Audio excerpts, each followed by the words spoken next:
Well, hello everybody, it's Les. It is Halloween. How is everybody doing? Hopefully you're ready for some tricks and treats tonight. I wanted to check in for our fall video. We've been a little remiss. We're getting close to the election, so I wanted to kind of fill everybody in on what we might expect between now and the end of the year. I realized that about 2 years ago I did a similar video when we had the 2020 elections, and it's pretty interesting times. This particular year we're dealing with a midterm election. We've had 15 of those, I think, since like 1964. My years might be off, but there's been a lot of them. And historically speaking, the midterm year leading up to the election from the market's perspective has not been very healthy. And certainly that's an understatement here in 2022. What a rocky year this has been. One of the worst stock markets and bond markets in 40 plus years. So this is a very unusual time. I would say thank you everybody for hanging in there. It's been a little stressful, certainly. I have a little less hair than I had last video, maybe. But I've seen markets like this before. When I started my career, 2001, 2002, experienced the tech wreck, the great financial crisis.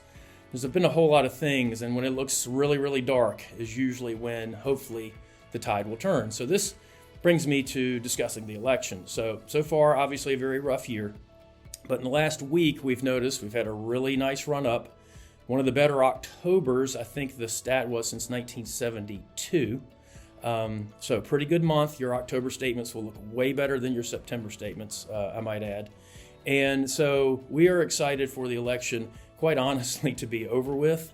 If you recall from a couple of years ago, the market really doesn't care what the result of the election is, Republican or Democrat. The market is just concerned that the election is over. It takes a lot of uncertainty out of the way. We have a good idea of what kind of policy, tax policy, economic policy we will get in the next couple of years. And so the market takes a sigh of relief. And so a lot of times we'll see a rally between the end of the election and the end of the year. So we will see if last week was a precursor to that. No promises here.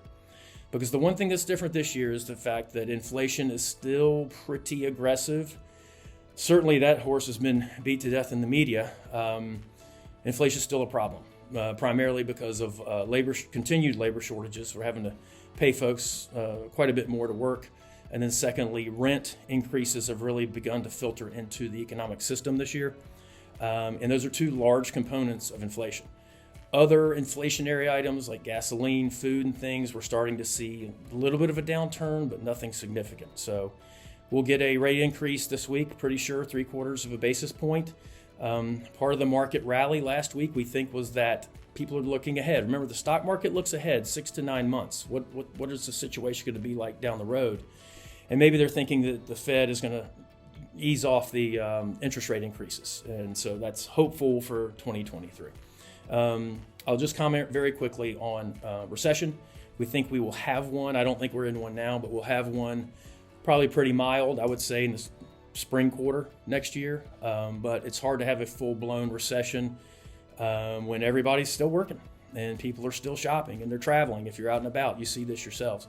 So even if we have a recession, we think it'll be pretty mild. And so I wanted to throw that tidbit in there. So it's been a choppy year. In a normal year, the market will average around between 7 and 10% a year. The year after a midterm election, the average is actually 15%.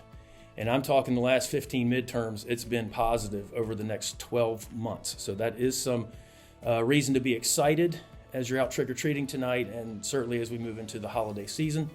But just remember, no matter the mix of Congress after this election, the market is just going to be relieved that it's over. Typically speaking, the president's party will lose on average 28 House seats, and they'll lose 4 Senate seats. And from what I've been reading, I'm going to suggest we're probably going to be right around that area. We will see. But the point being, some gridlock will be past us, and hopefully we can continue this rally into the end of the year. Just want to say thank you, everybody, for, again, your patience this year. Crazy markets, and we're looking forward to a fresh start in 2023 for sure. Hope everybody have a great Halloween, great Thanksgiving, and we'll check in with you before the end of the year. Thanks so much. Take care.